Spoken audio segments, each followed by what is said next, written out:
Assalamualaikum warahmatullahi wabarakatuh. Khabar semua ya, alhamdulillah kita dapat bersama-sama um, pada hari ini. So insya-Allah mudah-mudahan ya kita akan berbincang dalam Pillow Talk ni bersama dengan Farah Lee ya. So tu dah join dah tu pun alhamdulillah. So nanti kita boleh berbincang bersamalah ya. So insyaAllah nanti kita boleh sama-sama di waktu Ramadan ni berbincang untuk menambahkan lagi kita punya kefahaman dalam konteks kehidupan kita ni ya. Dan ni semua dah solat tarawih ya. So insyaAllah nanti saat lagi kita boleh, hari ni tajuknya kita nak melihat kepada cara kita berfikir kan. Cara kita berfikir ni memang selalu sangat nak kena dimuhasabah. Sebabnya al-maklumlah kan, kita ni memang selalu sangat orang kata berfikir secara yang kadang-kala tu menyebabkan kita punya tindakan tu ya, dia sebenarnya cara berfikir kemudian akan menghasilkan emosi. Daripada emosi itulah nanti keluarnya behavior kita kan. Jadi kita nak bincangkan dalam konteks cara kita berfikir ni, pemikiran yang tertutup dan pemikiran yang yang dinamik, apa beza dia ya. Dan memang kita boleh melihat sendiri sebenarnya macam mana kita ni ya, manusia ni akan sebenarnya terkesan oleh kerana cara kita berfikir tu. Okey. Baik. Ramai dah wave-wave ni ha. Okey. Alhamdulillah. Mari kita tengok.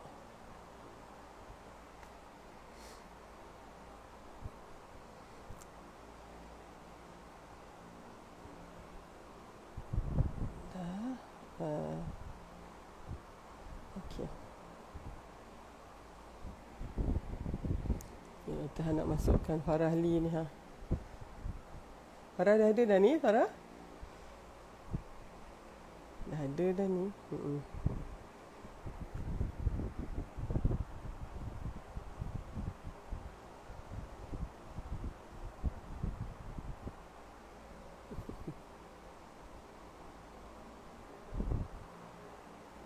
Lambatnya.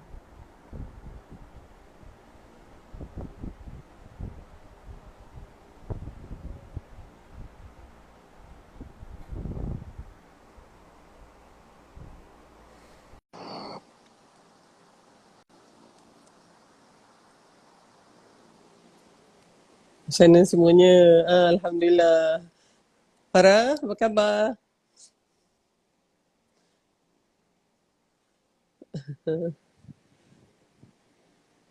Assalamualaikum. Farah boleh dengar ke? Boleh dengar?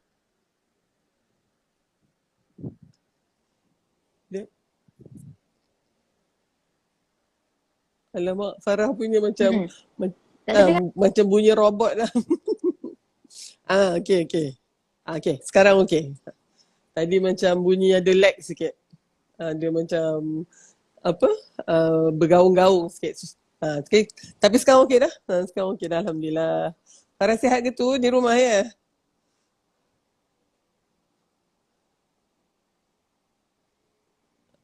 Oh, dia punya connection kot. Connection sikit kot. Tak berapa, tak berapa elok sikit untuk Farah. Tak apa. Sementara tu ya, ramai yang dah mula join ni. Ni kita dah 7 hari masuk 8 lah ni kan. So dah seminggu.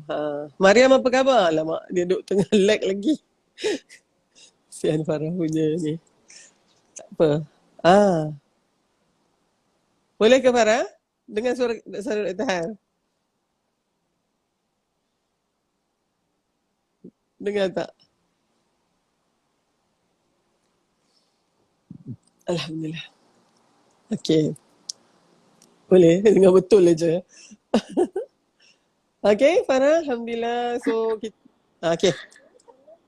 Dia macam ada lag Alhamdulillah. sikit. Tapi tak apa, kita teruskan aja dulu ya. Dr. Han rasa tadi Okay. kita punya pillow talk ni memang nak membincangkan Mhm. malam kali ni pada malam yang sangat istimewa ya, iaitu malam Ramadan. Dan malam Ramadan ni paling baik untuk kita Mhm. muhasabah. Jadi Dr. Han pun Alhamdulillah dah dapat buat muhasabah Ramadan. Mungkin dah ada 4 kot muhasabah Ramadan.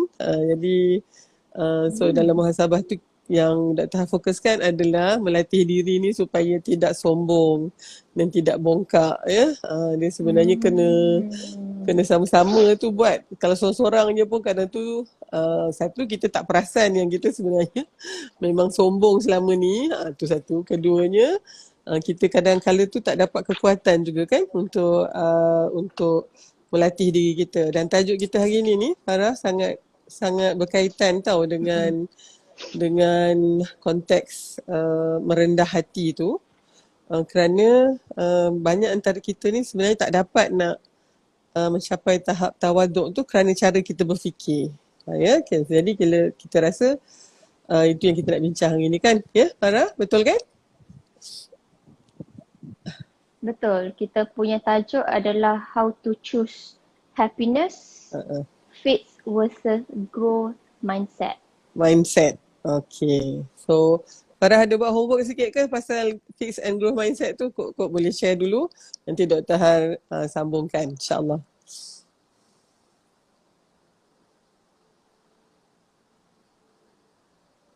Okay. Farah punya line mungkin macam terputus-putus sikit kot. Tak apa ya sisters, kita sabar sikit lah. Kan, biasalah teknologi memang macam tu. So don't worry. Dr. Han tadi tanya pada Farah apakah kok dia dah buat some homework kan tentang fix and growth mindset ataupun kalau bahasa Melayu dia apa dia? Kerangka fikir, ya. Mindset kerangka fikir yang tertutup, jumud, terkunci atau terbelenggu. Ya, lawan kerangka fikir yang begitu adalah kerangka fikir yang dinamik, ya, kerangka fikir yang bercambah dan kerangka fikir yang berkembang. Dia lain tau daripada positive mindset saja. It is beyond that. Nanti Dr. terangkan pelan-pelan ya macam mana yang katakan kerangka fikir tadi. So kita Dr. terus je dulu ya sementara Farah punya line tu getting better. So tadi tu Farah kata soalannya how can we choose happiness? Boleh tak kita choose happiness? And sebenarnya kuncinya tu adalah dalam kerangka fikir kita. So ada orang yang nampak macam tenang je hidup dia kan dan dia nampak happy je kan. Everything seems right dalam hidup dia tu. Macam it so happen that kalau kita tengok kan dia contohnya lah kan dia lahir dalam keluarga yang memang ya boleh menerima dia, tak ada masalah sangat, keluarga yang saling mengasihi dia. So bila dia pula nanti ya menjadi ya, ahli masyarakat dia pun berkawan dengan orang yang baik kan. Lepas tu pergi sekolah pun ya dia pergi sekolah yang tak ada banyak masalah dengan dia ya. Kemudian akhirnya dia dapat teruskan cita-cita dia dan mungkin lepas tu ada rezeki berkahwin, pasangan dia pun baik, dapat anak-anak pun baik kan. So kita kata untungnya lah orang ni kan. Sementara kita ni semuanya lah ya. Semuanya start off dengan ya, masalah contohnya kan. Jadi kita cuba nak happy ni tapi macam tak dapat nak jadi bahagia ni dan kita selalu akhirnya menjadi orang yang sangat sangat cemburu lah dengan orang lain ya dan kita merasa bahagia tu seolah-olah satu yang ya tak ada di dalam diri kita dan kita kena cari dia, kena buru ya, kita kena meraih ya bahagia tu, kita kena kejar kebahagiaan tu. Dan sebenarnya bahagia tu ada di dalam diri kita sendiri. You know, happiness is within you. So kalau kita nak cari bahagia tu di luar, tu yang tak jumpa tu. Ya, so kita kena ingat yang tu. Ya, rakan-rakan semua bahawa bahagia tu sebenarnya ada di dalam hati kita. So pilotok hari ini ni ya, okay. Mari kita tengok harap-harapnya Farah boleh masuk. Okay. Tadi Farah punya line mungkin ada masalah sikit. So kita punya tajuk pilotok hari ni adalah how to choose happiness. Okay, Alhamdulillah. Farah is here. Boleh. Alhamdulillah. Okay ya. Farah? Dr. Han memang duduk tengah bercakap je sementara tunggu Farah masuk dan keluar tu. Ya? Boleh ke dengar? Okay, sementara ni kan. So Dr. Han just continuekan je lah. Can we choose happiness? Yes, we can. And in fact mungkin sebelum kita teruskan, kita tell ourselves today dalam bulan Ramadan ini, inilah bulan yang boleh kita mencari kebahagiaan itu kerana banyak sangat ruang untuk berdoa, banyak sangat ruang kan Farah untuk mendapat kebahagiaan tu kita kena usahakan ya. Okey. Tapi yang macam saya cakap tadi, dia ada kaitan dengan kerangka fikir kita. And so bagi orang yang mungkin rasa tak bahagia, maknanya macam ada je masalah. Bukan tu tau, ada je orang yang datang bawa masalah. Orang yang hadir dalam hidup kita ni semua bawa masalah. Ya, kita rasa macam mana lagi nak cari kat mana lagi kebahagiaan ni. So mungkin jawapannya ada pada malam ni kita cuba kupaskan. It is in your thinking process. Ya. Itu pada cara kita berfikir. Ya. Dan tadi tu kerangka fikir tertutup atau fixed mindset. Dan juga kerangka fikir yang bercambah atau growth mindset ya. Tak nak terus ceritakan saja sebab kita mungkin ya tak banyak masa sangat malam-malam Ramadan ni ya, kita nak berehat kan. Ada yang mungkin belum more lagi kan ya. So kena more sikit lah sebelum tidur nanti. Baik. So sebenarnya kerangka fikir ni ataupun mindset ni dia ada kajian dia tahu. Kajian yang dibuat oleh Dr. Carol Dweck ya. Dr. Carol Dweck ni dia daripada US, seorang pendidik yang juga akhirnya menyelidik tentang pelajar dia. So dia tengok pelajar dia, dia buat observation pengkaji ni selalu macam itulah, dia akan observe anak murid dia. Dia kata anak murid ada dua jenis saja ya, dua kelompok yang besar. Satu adalah mereka yang apabila katalah berhadapan dengan masalah hidup ataupun mungkin ya dia maksudnya dia merasa bahawa ada kegagalan lah contohnya ya, dia tak dapat apa yang dia nak contohnya kan, maka dia ni akan kita dapati akan terus mencuba. Maknanya kalau dia ada masalah ke ataupun contoh sekolah mana tak dapat markah yang elok ke kan, pelajar ni dia akan setiap kali dia jatuh dia akan bingkas lagi ya. Setiap kali dia jatuh dia akan bangun lagi dan berusaha lagi. Yang tu ada satu kelompok. Ada satu lagi kelompok dia kata kalau ada je kegagalan maka dia terus macam give up.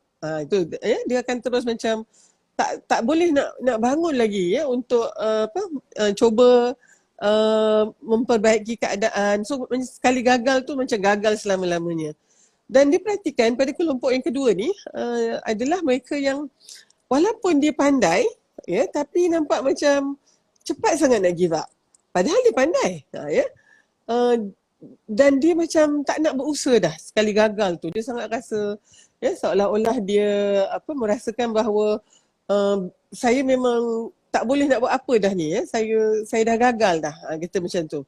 Jadi dia tak nak cuba.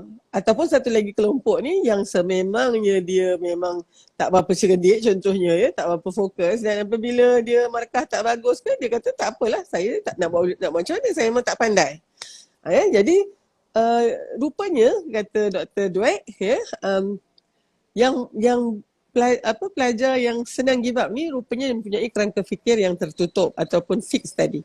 Ya, dan kerangka fikir yang bercambah itulah yang menjadi asas kepada pelajar yang sentiasa bangun dan mencuba lagi tu ya.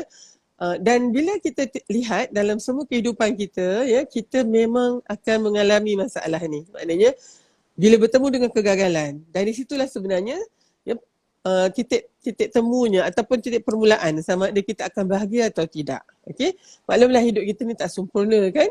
Jadi bila tak sempurna, kita akan seringkali berhadapan dengan perkara yang tak kita ingini. Kita nak A, kita tengok yang datang B. Ya, kita mungkinlah nakkan yang bulat ni, tiba-tiba datangnya yang lonjong contohnya kan. Jadi sering kali kita tak dapat apa yang kita nak. Ya, sebab al-maklumlah ya, mungkin dalam dunia ni jarang kita dapat segala yang kita nak. Adakah kebahagiaan kita ini hanya apabila kita dapat semua yang kita nak? Itu soalan yang doktor nak tanyakan ni. Ya? Ataupun, boleh tak kita bahagia apabila apa yang kita nak tu kita tak dapat? Doktor Har ada beli satu macam kata-kata lah ya, hiasan dinding untuk anak Doktor Har. Dia kata, when life gives you lemon, make lemonades. Maknanya bila katalah kita tahulah limau tu, kalau kita dalam bahasa kita bukan lemon lah, limau nipis tu macam mana masamnya limau nipis tu. Dia kata kalau hidup ni memberikan kita limau nipis tu, apa kita nak buat ni? Kita jadikanlah mungkin kita kata air limau nipis ais tu. Ni sedap pula ni malam puasa ni kan, kita lama juga tak minum. So kita order yang air limau nipis tu, yang ais tu kan. Jadi walaupun dia masam, tapi kita masih boleh gunakan dia. So itu sebenarnya kerangka fikir yang bercambah. Tapi kalau orang yang mungkin mempunyai kerangka fikir yang tertutup dan fix tadi tu, apa yang dia akan mengatakan habislah hidup saya. Saya dah dapat limau ni kan, jadi hidup saya sentiasa memang tak bernasib baik. Saya ni memang tak akan bahagia. Itu semua adalah fixed mindset. Jadi dari mana datangnya fix ataupun growth mindset ni? Okay. So sebenarnya dia boleh dilatih. Dia mungkin satu, antara kita ni ada jenis-jenis kan. Ada manusia yang mungkin hatinya agak tenang. Jadi bila ada masalah pun dia tidak mudah gelabah. Jadi dia boleh berfikir panjang. So orang macam ni lebih mudah untuk dia dapat kerangka fikir yang terbuka tadi. Tapi ada antara kita yang memang cara personality kita ni mudah perisau kita kata. Bila kita risau, kita bimbang. Yang ini yang kadang-kadang kena kaitkan juga dengan kesihatan mental kita. Ada orang yang mudah depres, ada juga orang yang mudah resah. Yang murung kata itu sebab dia mungkin bila berlaku sesuatu tu dia akan menyesal sangat dan dia sentiasa menyalahkan diri dia atau menyalahkan orang lain dan dia tidak boleh nak move on. Bahasa orang sekarang lah. Sekarang ni dia tak boleh move on. Dia duduk lagi memikirkan, menyesali keadaan tu, patutnya saya tak boleh buat macam ni, tak boleh buat macam tu. Jadi dia sangat sukar untuk berhadapan dengan kegagalan itu. Atau satu lagi, mereka yang terlalu bimbang dengan masa depan. Masa depan ni terlalu banyak yang tak tentu. Jadi dia ni senting, kalau ni nanti macam mana? Kalau saya buat macam ni kan takut jadi macam ni. Sentiasa dalam ketakutan dan keresahan, itu yang jadi dia anxious tu. So saya ingat profesor saya selalu kata, masa saya belajar dulu, dia kata, ni profesor psikiatri saya lah, dia kata, kalau orang yang depressed itu, dia sebab selalu meratapi masa lalu. Maknanya dia hidup di dalam masa lampau. Dan kita tak boleh buat apa pun dengan masa lampau tu, tapi dia terlalu terlalu menghayati ataupun terlalu meratapi tu. Maka dia depressed. Dan orang yang anxious itu pula dia hidup di masa depan. Tapi kita pun tak tahu apa yang akan berlaku masa depan. 5 minit lepas ni pun kita tak tahu kan. Jadi dia sentiasa bimbang dengan perkara-perkara yang di luar daripada pengetahuan dia. Jadi apabila kita begini, dengan kerangka fikir kita yang tertutup dan statik dan jumud itu, maka kita memanglah tak dapatlah nak mencari kebahagiaan.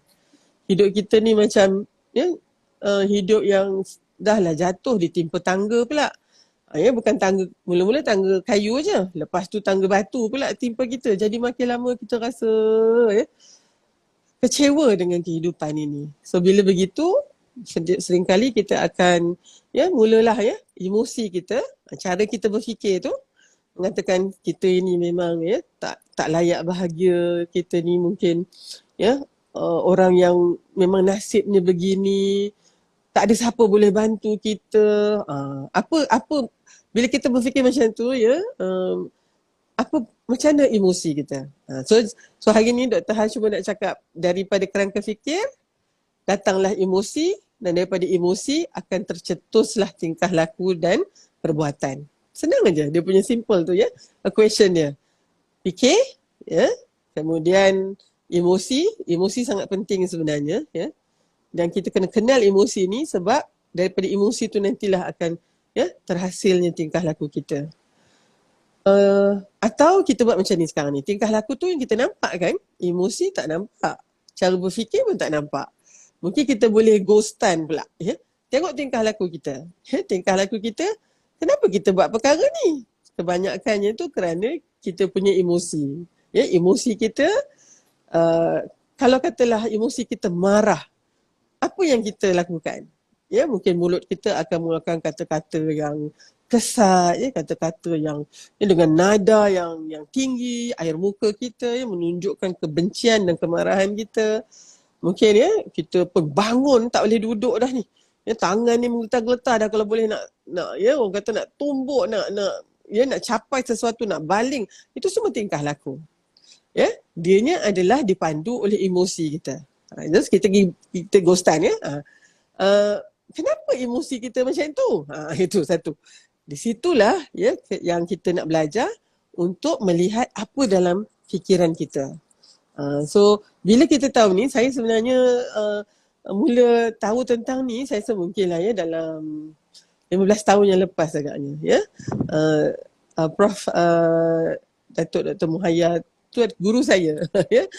Jadi saya ingat dia kata bahawa ya, emosi adalah tingkap kepada ya fikiran kita. Apa yang kita fikirkan itu kita boleh tahu dengan cara kita melihat emosi kita.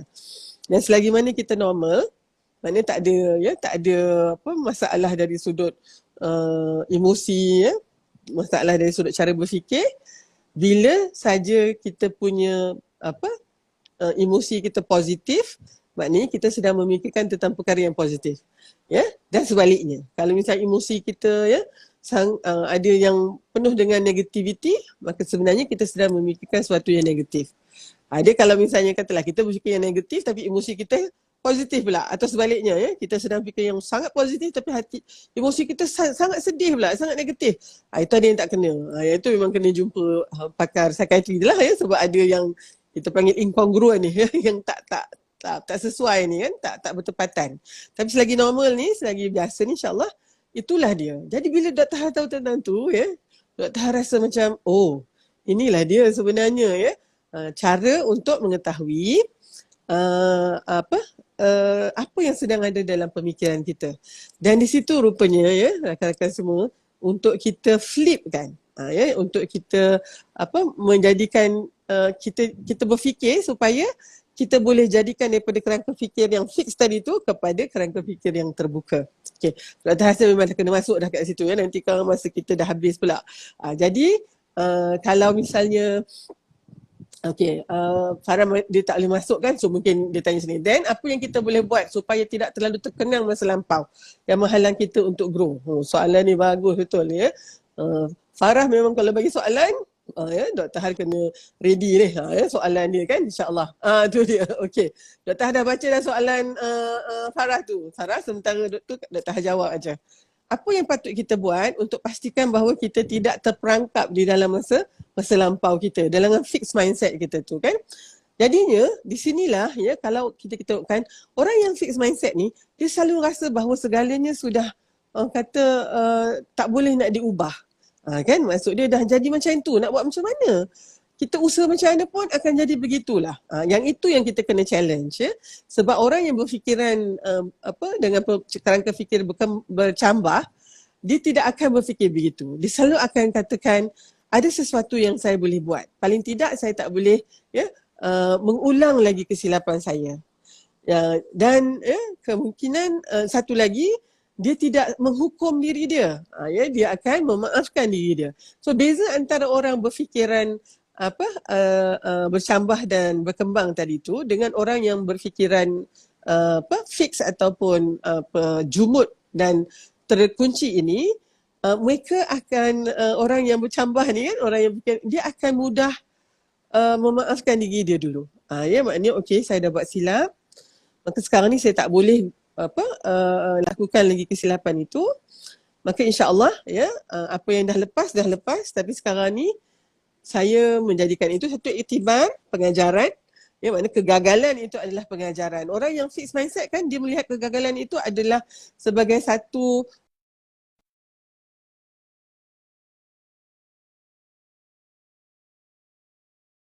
tidak, bagaimana tidak apa bahagianya dia ya. Maksudnya kejap.